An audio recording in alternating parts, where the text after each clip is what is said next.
गुरु ब्रह्मा गुरु विष्णु गुरुदेवो महेश्वर गुरु साक्षात् परम ब्रह्मो तस्मै श्री गुरवे नमः।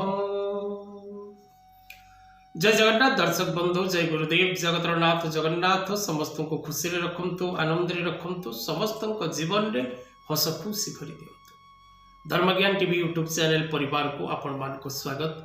जो मित्र माने हमारे चैनल को लाइक शेयर और सब्सक्राइब करना से माने लाइक शेयर और सब्सक्राइब करने को कदापि भूलु नहीं। दर्शक बंधु, आज कार्यक्रम माध्यम आम आलोचना करबा हजबैंड वाइफ रिलेशन को नहीं पति पत्नी दाम्पत्य जीवन में सृष्टि होता दुख एवं कष्ट किपरि आपण मुक्ति पाई परिबे। जदि आपणकर पति पत्नी दाम्पत्य जीवन मध्य कौन प्रकार बाधा सृष्टि होउछि, कलह सृष्टि होउछि, क्लेश सृष्टि होउछि, उभयक मध्य रिलेशनशिप अंडरस्टैंडिंग ठीक रहुनी, तेबे कौन करेंगे आपण सहज एवं सरल उपाय। कारण वर्तमान सोसाइटी प्रायतः दर्शक बंधु अधिकांश परिवार मध्य परक्रिया प्रीति एवं रिलेशनशिप रे अंडरस्टैंडिंग ठीक नथिबारु प्रायतः अनेक परिवार रे अशांति झड़ देखा मिलूँ।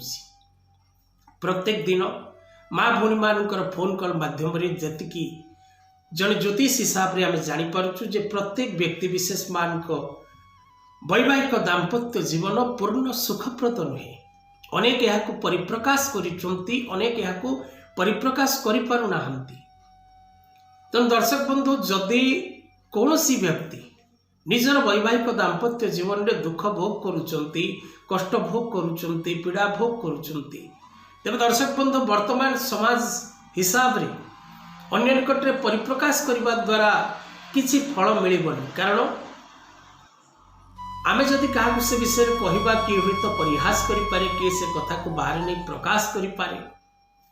तेणु आपण जदि स्वामी स्त्री संपर्कर कष्टता मध्य अच्छी तेबे आपण को जो उपाय कहुच्छी करने को चेष्टा करंतु।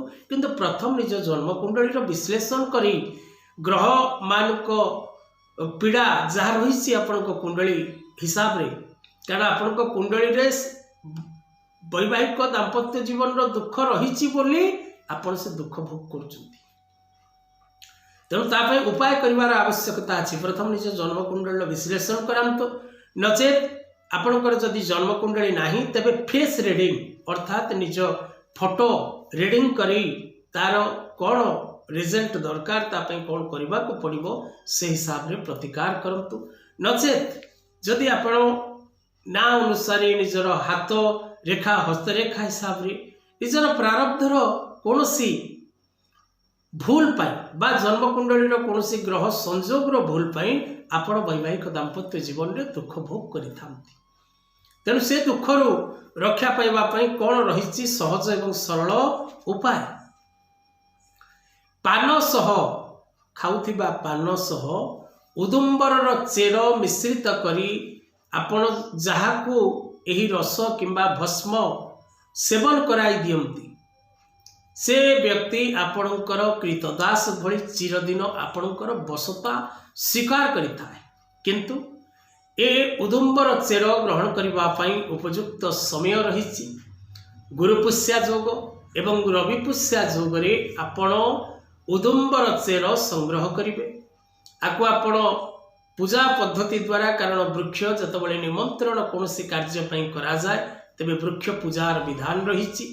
तेणु वृक्ष पूजा करिवे एवं किपरि पूजा करिवे तळे दे जेतिबा नंबर रे आम सह जोगाजोग करी आपण पूजा विषय बुझी पारिबे।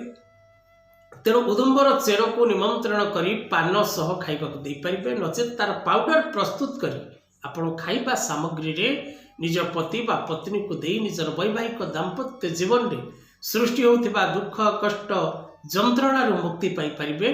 किंतु प्रथम आपण मन मध्य विश्वास और श्रद्धा रही दरकार।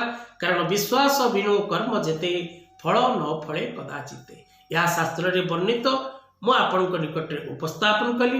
एक क्रिया प्रयोग करी अनेक व्यक्ति विशेष माने मध्य शुभ फल लाभ करिसेंती। आज कथा वस्तु को एठी रखिबा। जय जगन्नाथ।